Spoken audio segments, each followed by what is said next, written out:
Jaya Radha Madhava Kunja Bihari.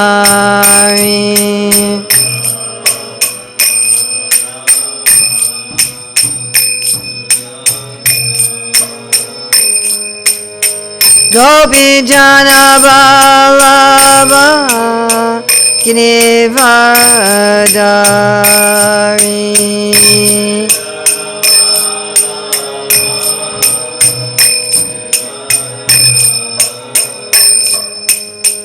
Gopi Jana Vallabha Girivardhari.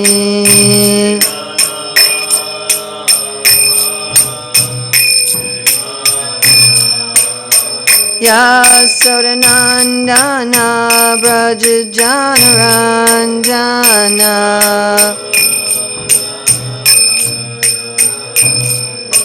Yasodanandana Braja Janaranjana.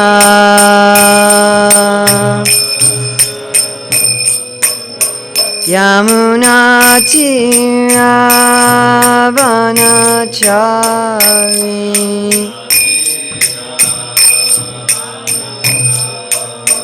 Yamuna Tiravanachari.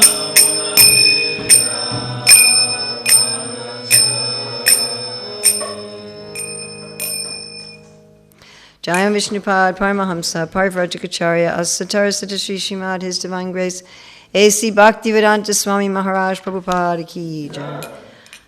Iskcon founder Acharya Srila Prabhupada Ki Jai. Anantakoti Vaishnava Vrinda Ki Jai. Namacharya Srila Haridas Thakur Ki Jai. Prem Shikaho Shri Krishna Chaitanya Prabhu Nityananda Shri Advaita Gadadhar Shri Vasadi Gaur Bhaktarinda Ki Jai. Shri Shri Radha Krishna Go Gopinath Shai Mukunda Radha Kunda Giri Govardhana Ki Jai. Vrindavan Dhama Ki Jai, Mathura Dhama Ki Jai, Navajit Mayapur Dhama Ki Jai, Jagannath Puri Dhama Ki Jai, Ganga Devi Jamuna Devi Ki Jai, Bhakti Devi Ki Jai, Tulsi Maharani Ki Jai, Samaveta Bhaktivinoda Ki Jai, Gaur Premanande. All glories to the assembled devotees. All glories to the assembled devotees. All glories to the assembled devotees. All glories to Sri Guru and Gauranga. All glories to Srila Prabhupada. Nama Om Vishnu Padaya. Krishna Prasthaya Bhutale Srimati Bhaktivedanta Swami Niti Namane. Namaste Sarasvati Deve Gauravani Pacharne Nirvasesa Sanyavadi Paskadyade Satarne. Vandeham Shri Guru Shri Yuta Padakamalam Shri Gurun Vaishnavamscha Shri Rupam Sagrajatam Sahagana Raganatam Vitam Tam Sajivam Sadvaitam Sadvadutam Parijana Sahita Krishna Chaitanya Devam Shri Radha Krishna Padam Sahagana Lalita Shri Vishakam Vitamscha Panchakalpatrubhischa Kipasandhavya Vataptichanam Pavanevyo Vaishnavevyo Namo Namo. Who is translating? You. Om Namo Bhagavate Vasudevaya. Om Namo Bhagavate Vasudevaya. Om Namo Bhagavate Vasudevaya.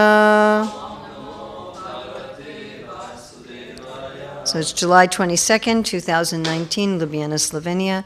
And we're reading from Srimad Bhagavatam, Canto 6, Chapter 14, King Chitraketu's Lamentation. Text 55.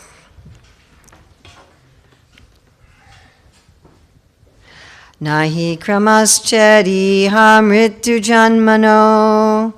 Anyone who has a book or a phone?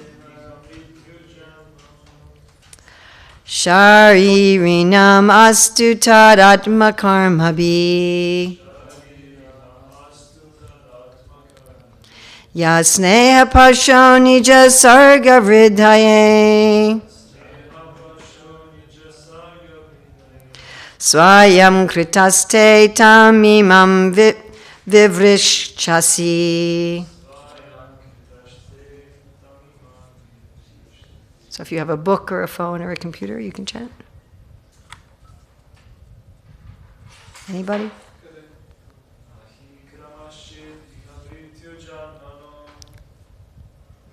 Nahi kramascheri hamritu janmano. Sariri namastu tadatma karma bi. Yasneha pasho nija sarva vridhaye. Swayam kritaste tamimam vivrishtasi.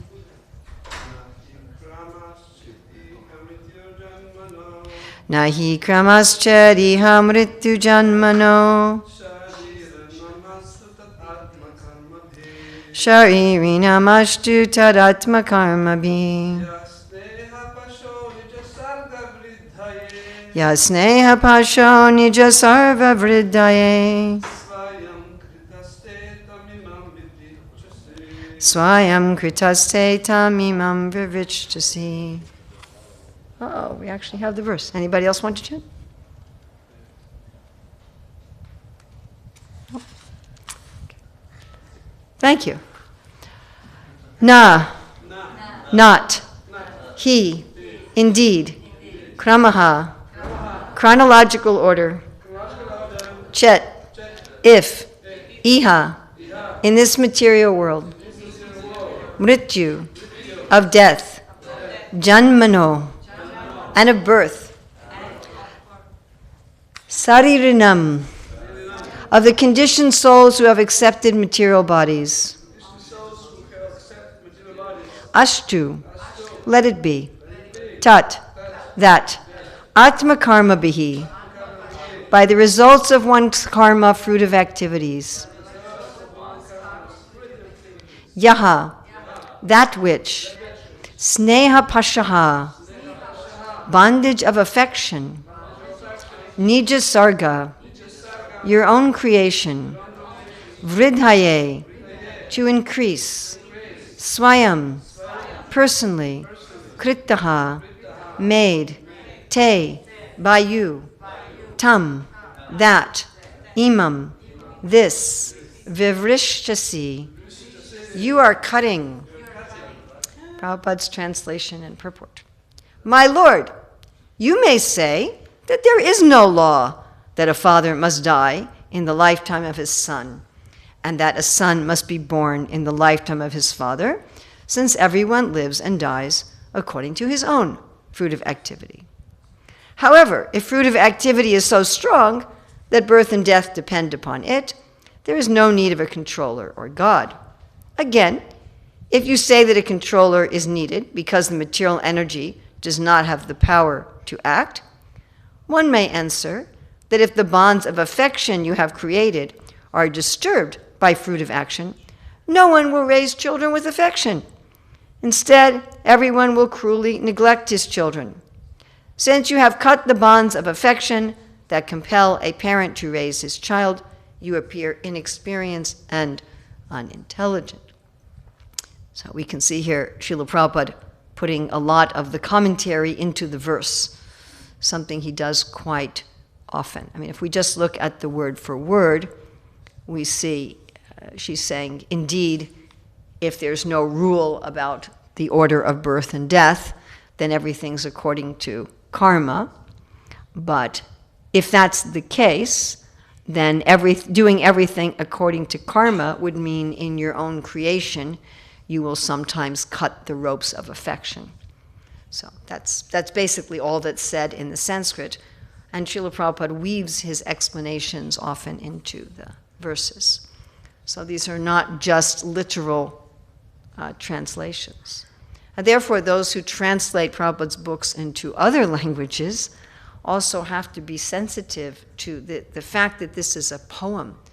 You know, it's not just a manual for fixing a car. You know, it's a poetic narrative. Prabhupada's purport. As stated in the Brahma Samhita, Karmani nirdahati kintu cha bhakti bhajam. One who is taken to Krishna consciousness, devotional service, is not affected by the results of karma. In this verse, karma has been stressed on the basis of karma mimamsa philosophy, which says that one must act according to his karma, and that a supreme controller must give the results of karma. The subtle laws of karma, which are controlled by the Supreme, cannot be understood by ordinary conditioned souls.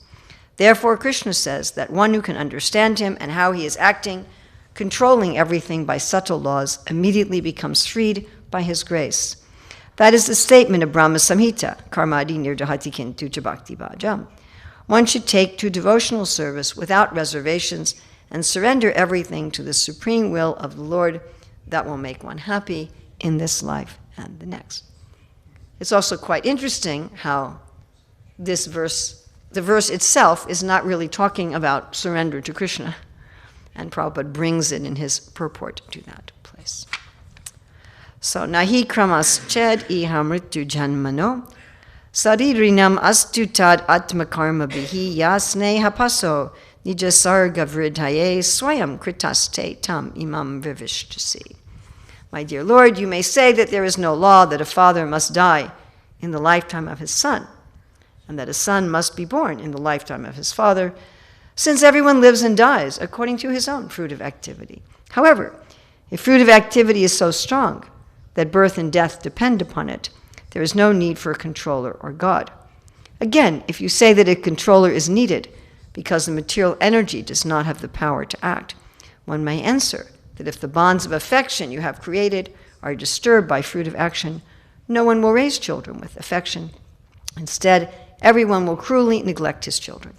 Since you have cut the bonds of affection that compel a parent to raise his child, you appear inexperienced and unintelligent. So the queen who was described a few verses earlier, Kritaduti, as being very intelligent, is here demonstrating her intelligence. Of course, she's not demonstrating supreme intelligence. In fact, no one in this story so far has demonstrated anything that we would call spiritual intelligence, not Chitraketu or Kritaduti or the other queens. And so here Kritaduti is, as we mentioned yesterday, blaming God for her misfortune. Now, if we look at the misfortune that has occurred, the death of the child, who could we say is responsible? Just looking at this story, who is responsible? Directly, the queens who poisoned the child. So they were the guilty party, and there's no excuse for their behavior. That no matter what goes on in life, we are not supposed to murder people, especially children. So there's simply no justification for their action. What caused them to murder the child?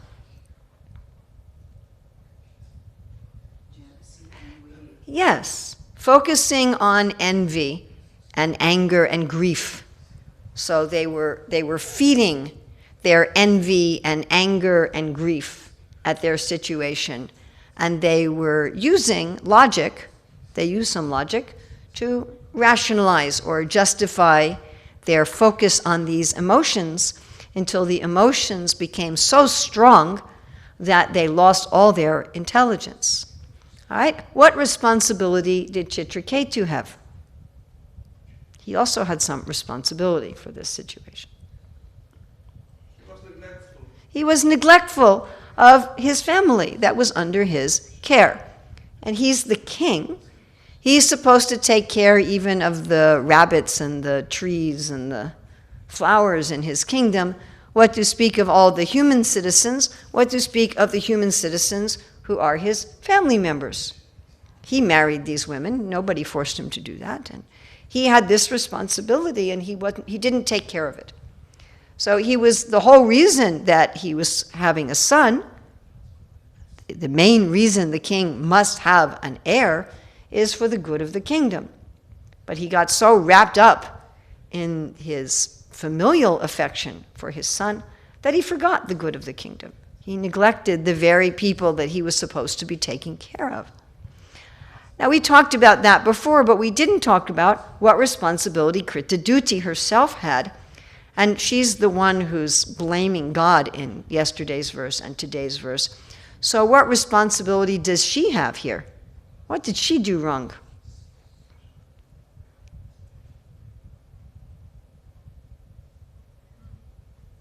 She's the queen. She was considered the chief queen, the most intelligent queen. Are these also her family members?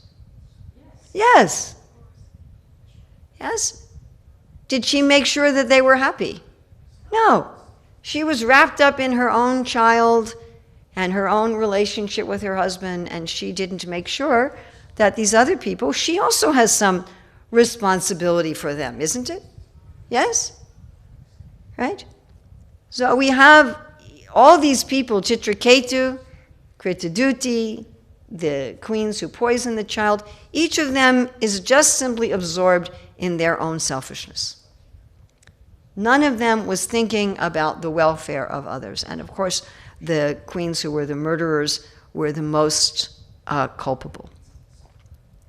But here we see that Kritaduti is not looking in those places. She doesn't look at herself and say, oh, wow, I was absorbed selfishly in my own happiness, and I forgot about the happiness of others. And again, she's the queen, and she was the most qualified among the queens, so she certainly had the capacity to do this, otherwise she wouldn't have been the queen. Again, her responsibility is for all the citizens of the kingdom. She's considered the mother of the whole kingdom, and she didn't even take care of her own family members. So there's a big disqualification here of these government leaders. And she didn't think, she's not putting any responsibility here on herself. So this is quite typical when something bad happens to us, that we immediately blame someone else. Of course, in this point, neither Kritaduti nor Chitraketu knew that the queens had murdered the child. They didn't know why the child had died.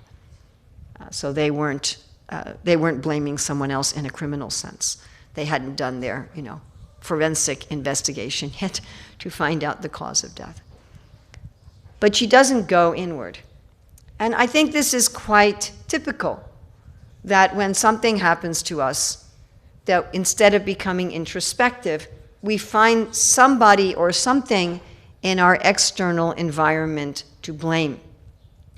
And generally, we were talking about this yesterday, that we blame God or we blame someone who has some power given by God in our life. Our parents, our husband, our government, our employer, somebody who has some power over us. We put the blame on them. And of course, the devotee is supposed to become introspective. Tatenu kampam sushamikshaman. The devotee is supposed to say, what is my role in this? And what is my lesson in this? And we find, of course, that Krishna many times in the lives of his devotees, if they're not acting properly, he does give them some kind of impetus to change their mentality. Yes? I mean, he does this all the time. This is his kindness. This is his kindness. Any of us who have responsibility for others, for training others and guiding others, we know that if those people are not acting properly, we need to change our dealings with them in order to rectify the situation. This is, the job of anyone who has a position of care or authority over others. And, if the king and queen can't take care of their own family members and are negligent of their own family and they're not even noticing, most likely they're not even noticing what's happening here, how are they going to take care of the kingdom? Like they say, charity begins at home. So and we see in tomorrow's verse, we'll look at that Kritaduti is focusing on the son for her benefit and Chitraketu's benefit, rather than the real reason why the king needs to produce an heir, which is for the kingdom, not just for his own liberation. But we find here that the queen is certainly very intelligent, and so she's engaging in a very good debate with God. This verse reminds me of Sri Chaitanya Mahaprabhu, how it's described that he was trained in debate. There's one lecture where Srila Prabhupada states that Chaitanya Mahaprabhu was able to defeat Keshava Kashmiri because the Lord had been trained from childhood in debate. Now, of course, that's a little humorous because Lord Chaitanya is God, and therefore, of course, he can defeat anyone in debate. But this was part of a Vedic society, that high-class people were trained in logic and debate. And we see Queen Kritaduti is here very expert. So she's doing what Mahaprabhu described, I think it's by Vrindavan Das Thakur, that as a teacher, Lord Chaitanya would present an argument to his students, then he would defeat his own argument, then he would defeat his own defeat of his own argument. This is what Kritaduti is doing. So in yesterday's verse, she says that, my dear Lord, you are not very experienced because you've broken your own rule. Said you have a rule and you're breaking it. So what's the rule that she said that Krishna has broken? In yesterday's verse, she said Krishna broke a rule. What was that rule?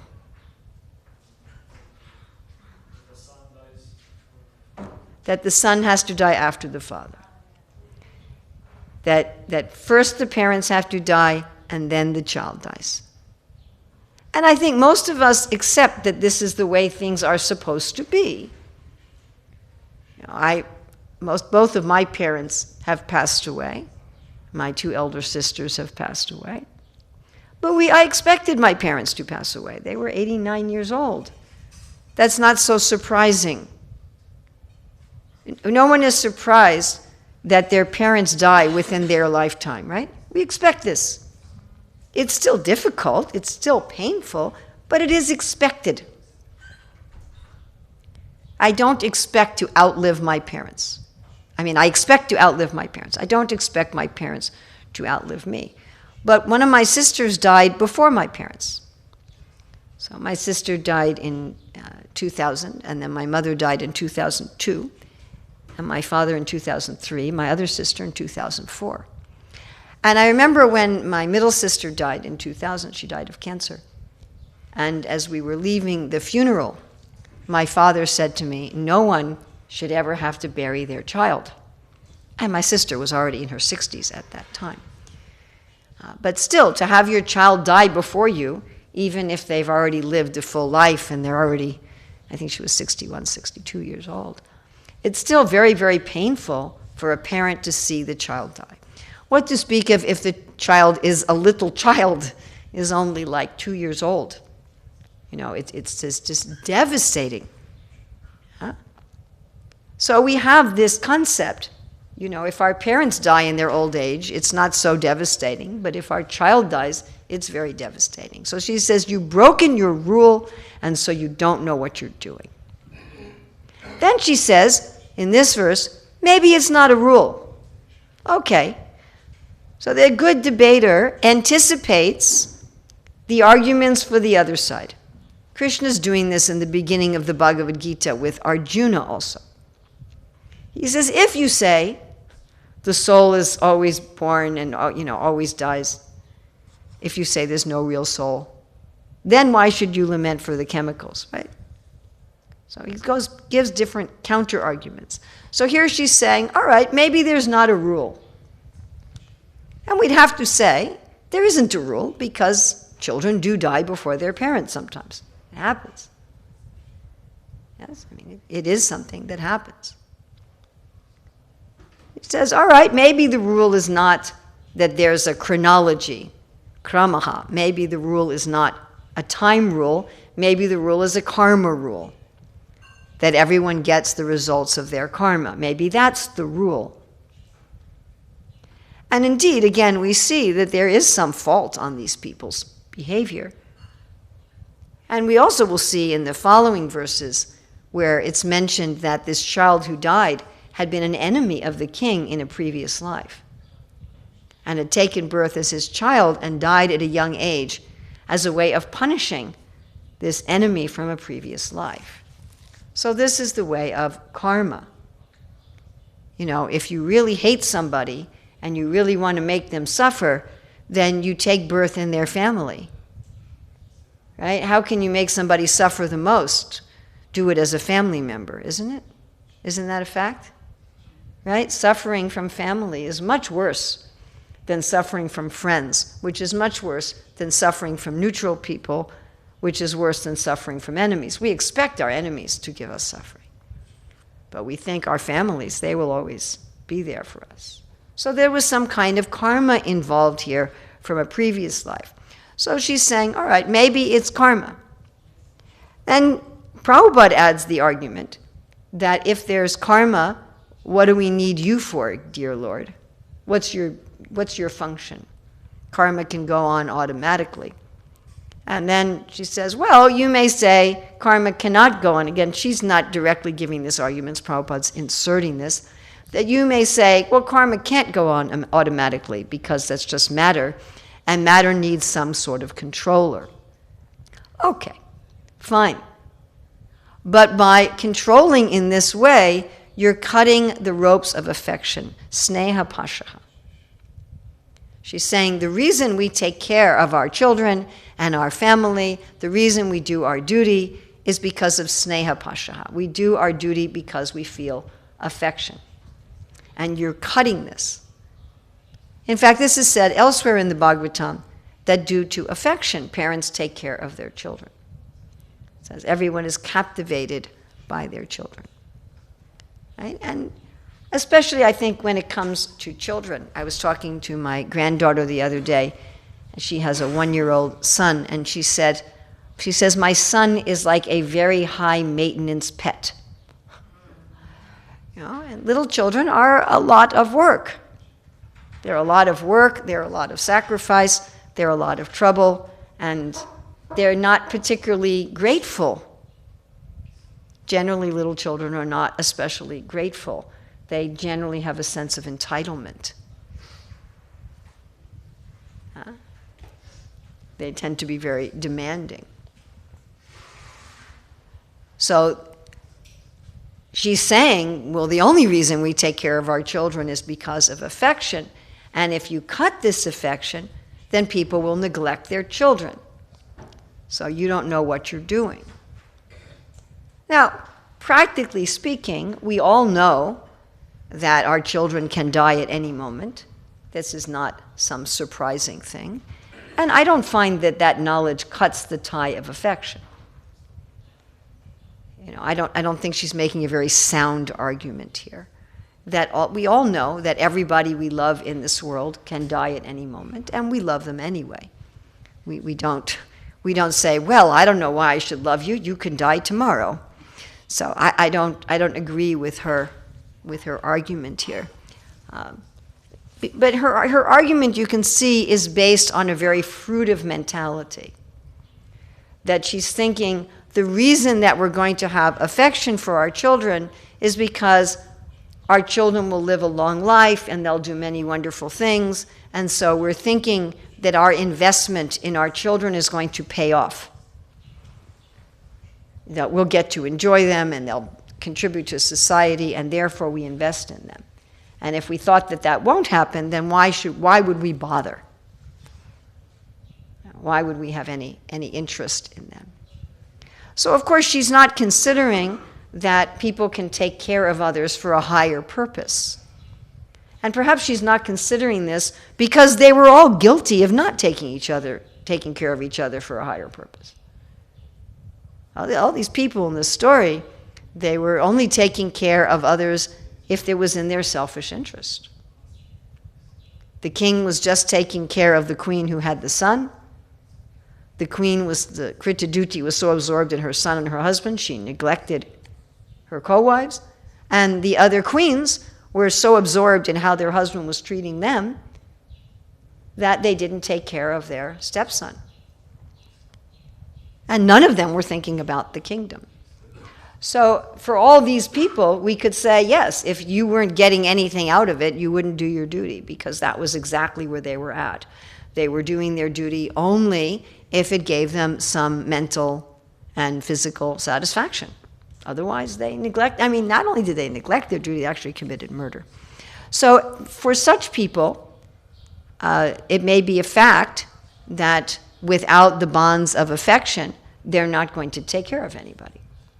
So this is the Atmavan Manyate Jagat, that we see everyone else like ourselves. Well, I only do something if there's something in it for me, so why would anybody else do something if there's not something in it for them? But of course, this is a very core argument of the Bhagavad Gita, that we should not do our duty just because there's something in it for us. That we should not be attached to the results of our duty. We should not take our responsibilities just because we feel some affection for someone, or just because we have some guarantee that that person's going to live to be 100, or just because other people are being nice to us. But we should do our duty for the pleasure of the Lord. And it's up to Him what are the results, if there's success or failure, gain or loss, victory or defeat. We should do our responsibility for His pleasure out of surrender to Him. And when we do that, then we are above the law of karma. And then what happens to us is no longer the result of some material laws. We're reciprocating with Krishna, and He's reciprocating with us. But one cannot understand this if one is stuck in selfishness.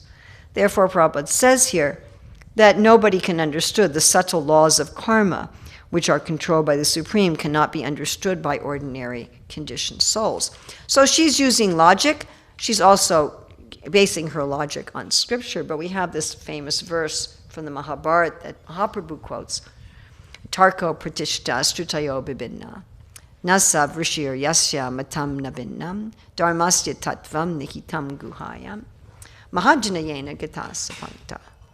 If we try to understand the world through logic, as she is trying to do, we'll find that every logical argument has a counter-argument. And then for every counter-argument, there's another counter-argument and another counter-argument. I was in the debating club when I was in high school, and one of the things that I learned very quickly is that you will never come to truth in that way. We were trained as debaters to debate either side. So any argument, we were trained that we could produce arguments and defeat our own arguments, and defeat the defeat of our own arguments, and defeat the defeat of the defeat of our own arguments, and that any argument that anyone presented on either side could be defeated. That was one of the things you learned, that if you knew enough sources, if you had enough, this was the expertise of the art. And you just could not come to conclusive truth in that way. And then the scriptures appear binam. They may appear to contradict each other. And Krishna says to Arjuna, for those who've been honored, dishonor is worse than death. And then he says, who cares about honor and dishonor? Be detached from this honor and dishonor business. So that appears very contradictory. And Arjuna keeps asking Krishna, well, you're telling me Buddha yoga, and then you're telling me to fight. You're telling me give up all abominable actions, then you're telling me to fight. So the scriptures may appear contradictory. So if we really want to understand why we are suffering and how to get free from suffering, then Mahajanoyena Gata Sapanta. We have to follow the path of the Mahajanas. And what they do is they surrender. They say, Lord, I can't figure this out with logic. I can't figure it out just by studying the scriptures. I can only figure it out by surrender. And Prabhupada says twice here, he's quoting the Brahma Samhita, Yasvendra Gopamatavendra Mahoswa Karma, Bandhanu Rupa Palabha Janamatanoti Karma, Di Nirdahati Tintu Subhakti Bhaja. That whether you are the great Indra or you are a little insect, if you surrender to Krishna, then these things are no longer applicable. And we can think of this again logically. The people in this story were acting very fruitively. Therefore, the laws of fruitive action applied to them. If you act as a fruitive person, then the laws of fruitive action will apply to you. Like if you go play football, then the rules of football apply to you. If you're not playing football, the rules of football do not apply to you. It's just a very simple thing. Yes? If you say, I am going to go play football, then there are rules. You have to follow those rules. But if you walk away from the field, you say, I'm quitting the game, then those rules do not apply to you as you are walking home. So if we no longer act for our own sense enjoyment, subtle or physical, all these people here, they were acting, everybody, this is clear to everyone. Chitraketu was acting for his own sense gratification. Kritaduti was acting for her own sense gratification. The queens who murdered the child were acting for their own sense gratification. They were not acting for the good of others. They certainly were not acting for the good of the citizens. They weren't acting for the good of others and their family. They were not acting for the good of the citizens, and they certainly were not acting to please the Lord. So therefore they came under the laws of karma. And therefore the person who was their enemy in another life came back to give them trouble. And there's nobody to blame for that other than themselves. But she's wrong. We can have affection for others, even if they might die tomorrow, if that affection for others is coming from our affection for Krishna.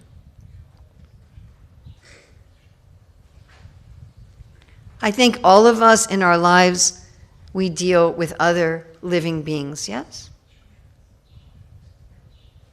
And if we see, it's Krishna who's asking me to deal with this living being. I'm taking care of this living being for Krishna. Even they may be a family member. But whether it's, okay, I'm in charge of the brahmachari ashram, I have to take care of these other brahmacharis for Krishna. It's like if you're sitting outside and there's a young child and the mother is there and she says, oh, I need to use the toilet. Can you watch my child? How carefully will you watch that child? Honestly, you will probably watch that child more carefully than if they were your child. Like the maidservant in this story, she was completely devastated that the child died under her care.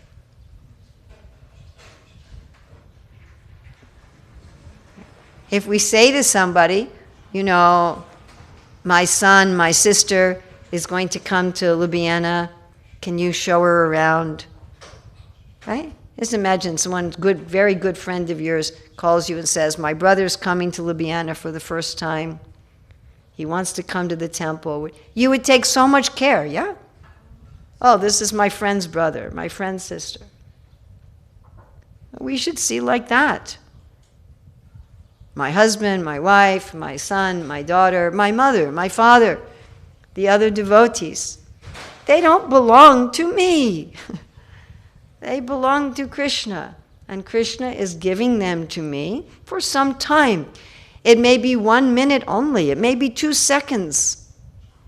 This is true even of the person we pass on the street. Well, I like to take a walk every morning to get some exercise. And I don't know, today there were so many people in the park. I guess because it's a weekday, I don't know. Usually there's more people on a weekend than on a weekday morning. There's so many people walking and running and bicycling through the park. And I'm also thinking, anyone I pass in the park, Krishna has put me next to this person. You know, I was chanting japas. I didn't want to talk to anybody. And anyway, I don't think most of them speak English. But at least I could smile at them. How can I deal with this jiva to please Krishna? Or like Prabhupada says, when you pick a flower from a plant and you offer it to the deity, that plant will take birth as a human being. So I was picking flowers for my deities also. On the way back, there's this plant and it has these purple flowers that are so fragrant When I put them on my altar, the whole room becomes perfumed for the whole day.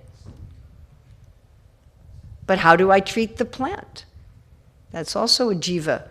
Say, thank you for giving me these flowers. Your flowers are going to go to Krishna. I hope you will be happy. We can have affection for the plants, for everyone, to please Krishna. And if we do that, then we're not fruitive actors. Then if the person we are taking care of, if they're nice to us, they're not nice to us. Because some people we will take care of will not treat us well in return. Yes, we all have this experience. I take care of someone, I sacrifice for someone, I do a lot for someone, and in return they are simply not there, or maybe even they are cruel to me. But it won't matter, because I'm not doing it for them, I'm doing it for Krishna. If my relationship with them lasts 3 seconds, or it lasts 3 years, or 30 years, it doesn't matter. I'm doing it for Krishna. Right, there's a story I frequently tell. This is a true story. So there was this one Jewish rabbi who had 2 sons. They were older than Chitraketu's son. I think they were our teenagers. And they were great scholars, very gentle. They were very loved by the whole community. And one day when the rabbi was out teaching, both of his sons contracted some disease and died very quickly. Now there are some diseases that kill one very quickly. And when he came home, the sons were already dead. So his wife met him at the door. And she said, "My dear husband, sometime previously a merchant was traveling through this town and asked me to watch 2 jewels for him until he returned." So in former times, there wasn't necessarily banks. Like it said, Rupa Goswami, when he renounced, he deposited gold coins with a merchant. And he told Sanatan, you can go there to get the coins. So people would keep their valuables with friends or with a merchant. So she said, some merchant came and gave me these 2 jewels, and today he came and asked for them back. And the husband said, well, you must return them. So this is the mood of the devotee. Even my children, Krishna gives, Krishna takes away. They're his. And they don't belong to us. My pleasure is not in enjoying my children. My pleasure is not in enjoying my spouse. My pleasure is not in enjoying my friends. My pleasure is how much is Krishna pleased by my behavior.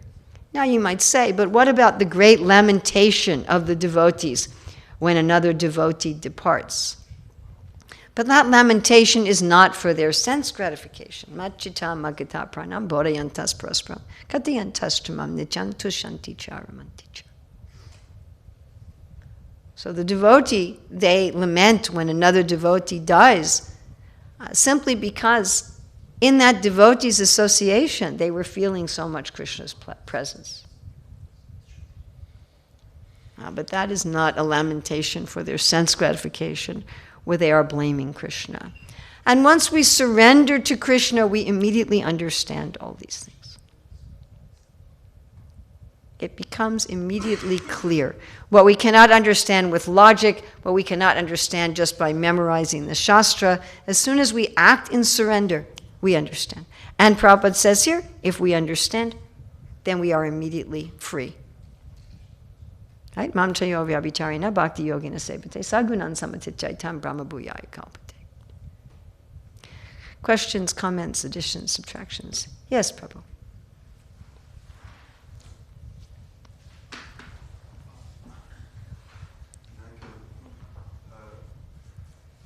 It came to my mind that this another lady in Bhagavatam, Queen Kunti, saying a verse related to this Asha, to this Sneha Pasha, note of attachment in 8th chapter of first canto. And there she is praying for cutting the note of attachment. And in commentary, Srila Prabhupada is saying that if you read the verse, it looks a bit cruel, strange desire to cut this note of attachment towards family members, but he's saying that this is actually not possible. To cut, to nullify the emotions towards other living beings, but that she is praying for cutting the knot of attachment based on skin relations. So affection remains even greater, probably. It's a commentary, not so. I'm just asking if you can add something. I'm so glad you brought this up, and hearing you, I'm thinking I could have given a completely different class. I thought I could have given this class on the comparing Kritaduti to Kunti. So I hope next time you go through the Bhagavatam, and the next person who speaks on this verse, maybe they'll think of that. And the fact that you brought that up reminds me of when I teach people how to give class. I always say that as far as I am convinced, in every verse and purport, there's at least 200 main principles that you can find to speak about. So you found a different one than I chose. And I really like that you brought this up. Do you know, does she use the same word, Sneha Pasa? The same term. How fascinating that is.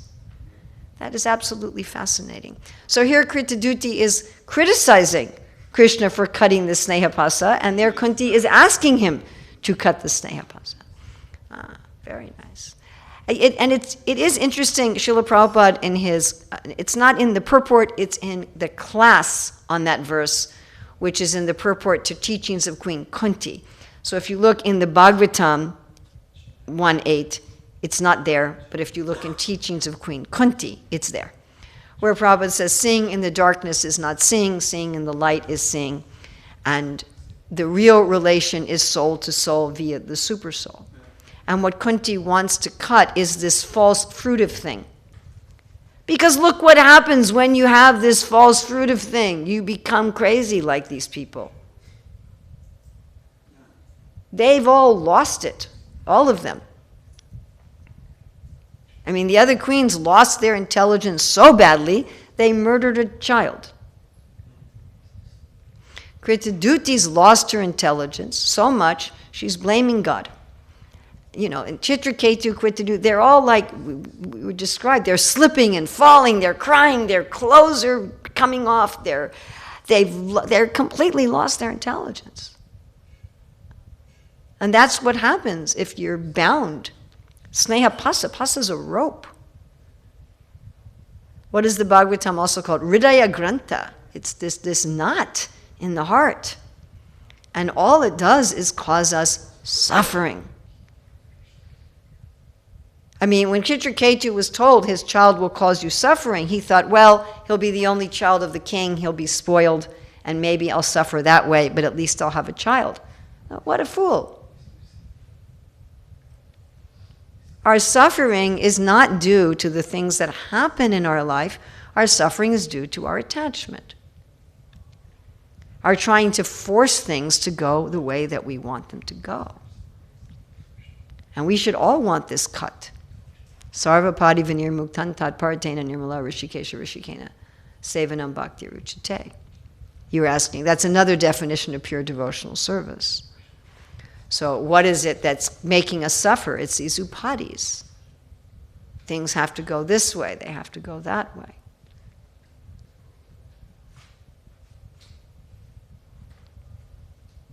You know, something's not happening the way I want it. I have to fix it now and make it the way I want it.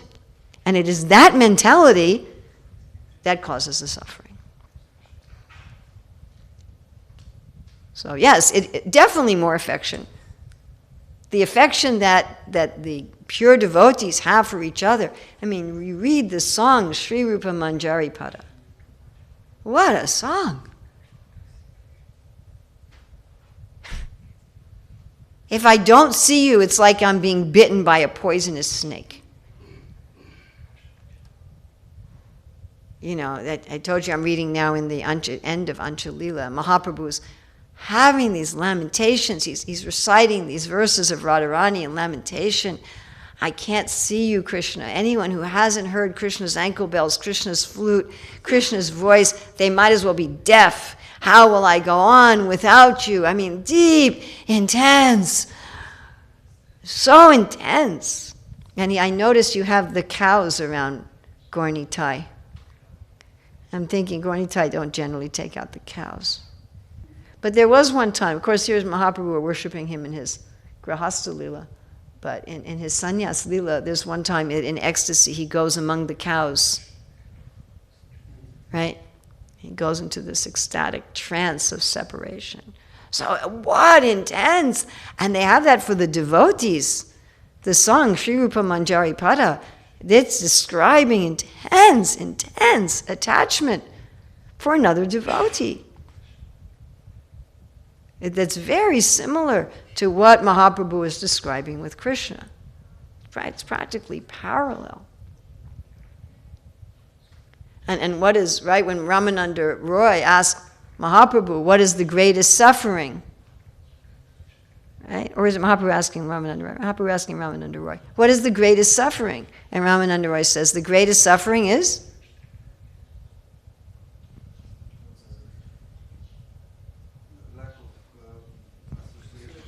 Yes, to be separated from the devotees. So I like to tell the story how in 76, when we were meeting with Prabhupada in New York, and our oldest son, who was about 1.5 at that time, was sitting on my lap. And Prabhupada was talking to my father, and he pointed to me, and he said, just like this mother is loving her son without expectation of return, one should love Krishna. Now here we see Kritaduti and Chitraketu, they had some expectation of return. Hare Krishna. And my father asked Prabhupada, will loving her son help her to love Krishna? And Prabhupada said, no, loving Krishna will help her to love her son. So, yes, when we establish relationships with each other, that this is another soul, this is a devotee, even someone who's not acting as a devotee, Jivera Swarupaya Krishnera Nityadasha, they're a devotee. If we establish our relationships on that platform, then there's a rope of affection between us and the Lord that is very beautiful. Like it's described, Krishna's relationships with the gopis is like gold, and the relationship between ordinary men and women in the world is like iron. So there's still a rope binding us to the Lord and to the devotees, but it's like a golden rope. It's not a chain. In Madhava Mahotsava, at the end, so Radharani's crowned the queen of Vrindavan, and she looks at everyone and she says, my blessing to all of you is all of you who are bound, you can be liberated. And immediately her friends begin to cry. They say, we don't want to be liberated from your service. We want to be bound.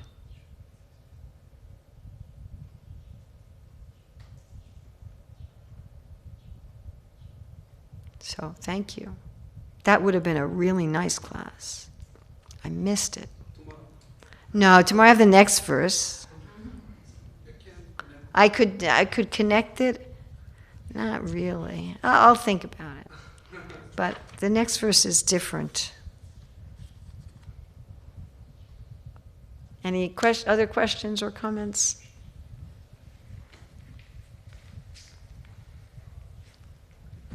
Hare Krishna. Hare Krishna. A little controversial topic in these days. You mentioned this flower offering to... Oh, you're going to talk about cows. How do you know? Can you enlighten us? I was right? You're going to talk about cows. I don't know if I want to go there. I'm not sure if I want to go. Usually I go... Briefly. Usually I go head on into controversial topics. But, when Prabhupada was here, we were buying milk from the shop,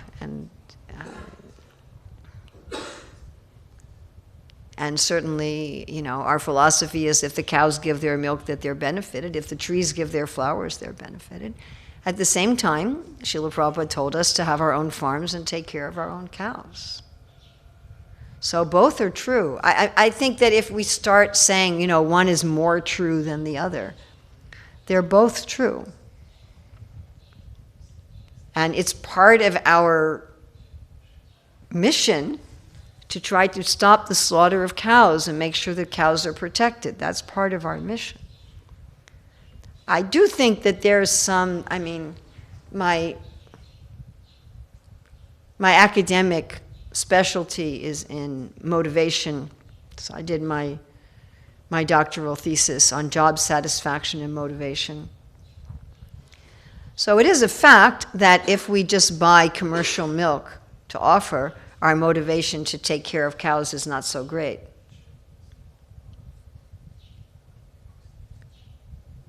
There's that saying, if you can buy milk in the market, why keep a cow? That refers to something else. That refers to if you can have a girlfriend without taking care of her, why have a wife? That's the understanding. But that's, if you can buy milk in the market, why keep a cow? And so that fact may be pushing us away from wanting to have farms and taking care of cows. And I think that that's the main argument, that as long as we go on supporting the slaughterhouse industry with our buying of dairy products, that we lose our impetus. Because having a farm and taking care of cows is a big deal. I remember when GBC many years ago, 13 years ago, said, I want to start a school. So I have a prepared paper, how to start a school. So I printed that out, I gave it to him. So he's looking this over. He says, oh, this is much more complicated than building a guest house. So it's like that, taking care of cows. I was in one city temple where the temple president, we're in the middle of the city, like this, and the temple president wanted to bring some cows from India and keep them in a garage and take them for a walk up and down the street like a dog. So, I know people who take care of cows. I have some very close friends who take care of cows.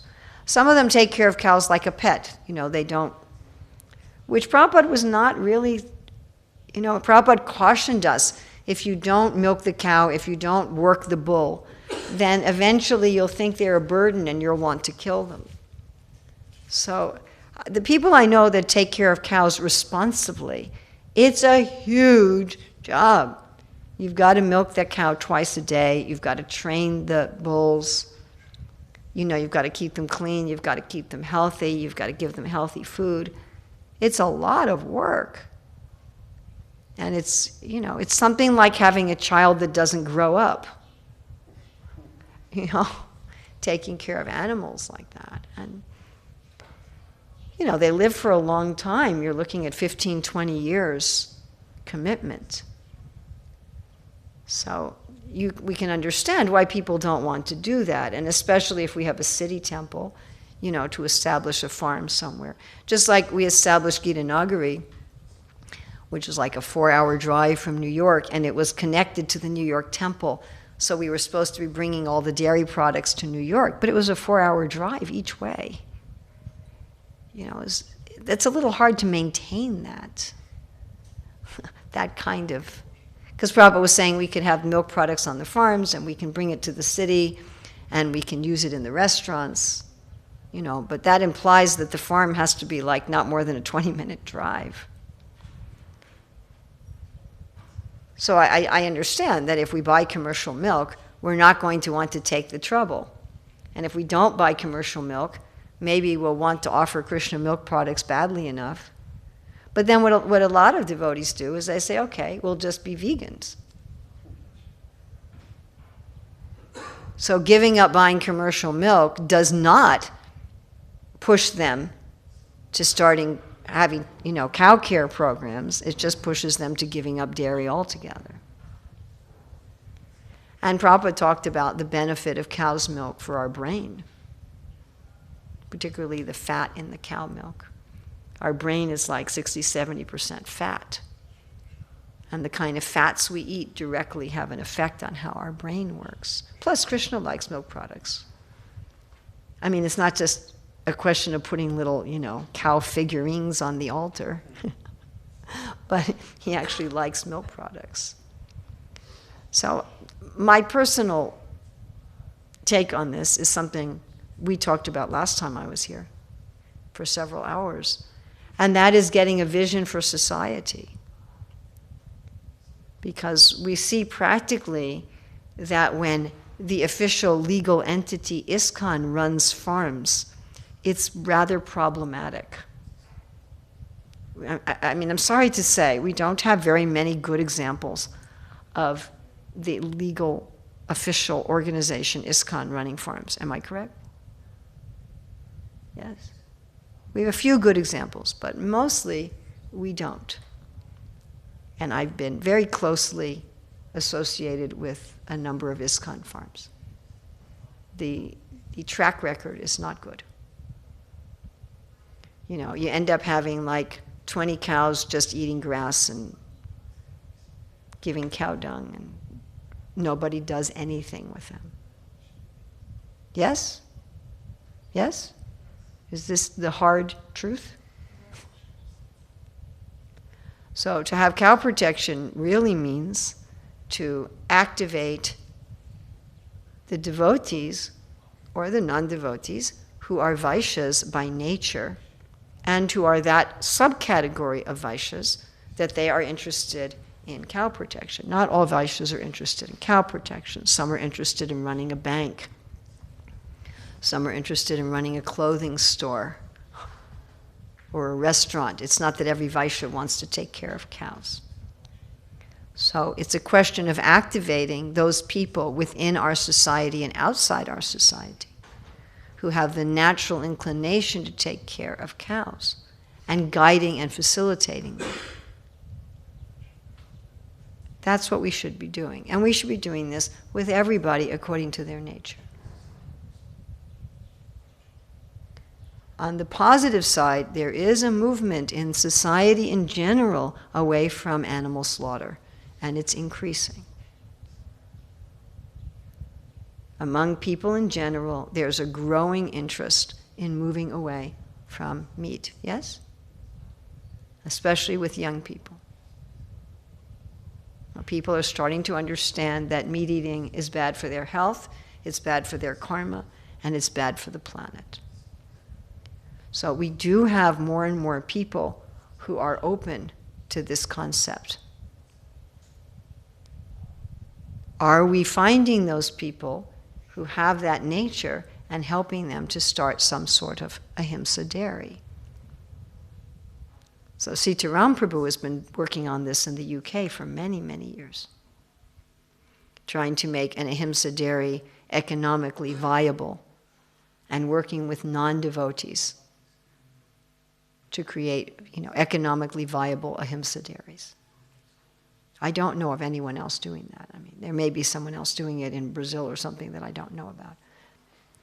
And I also know some devotees who've started their own ahimsa dairies on their own, as their own private business. And some of them are very, very successful. So I'd like to see us, encourage that in society.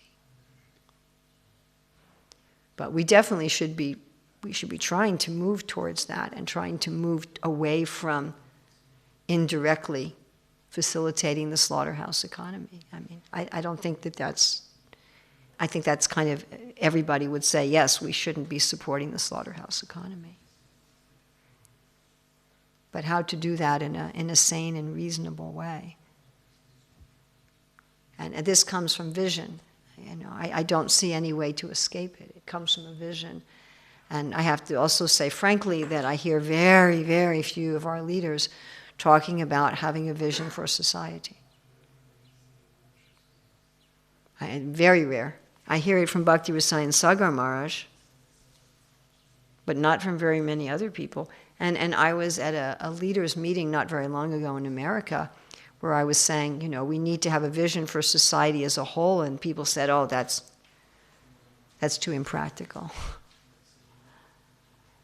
So that's my take on it. And please don't use these controversial things as an excuse for Vaishnava Parad. That's not a very good idea.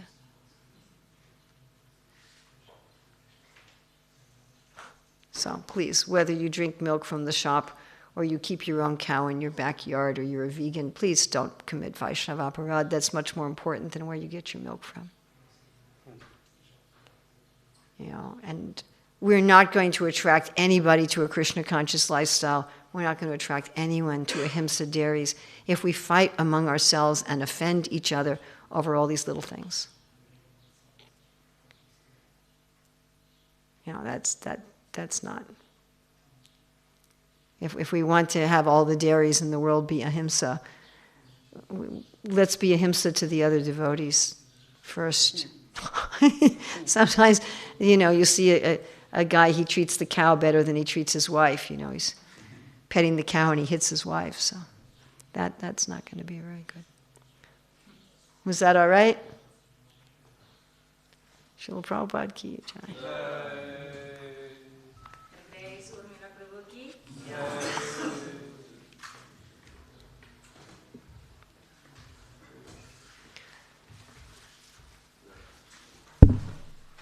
Ananta Prabhu, did you see my email? Yes, I will respond. Okay.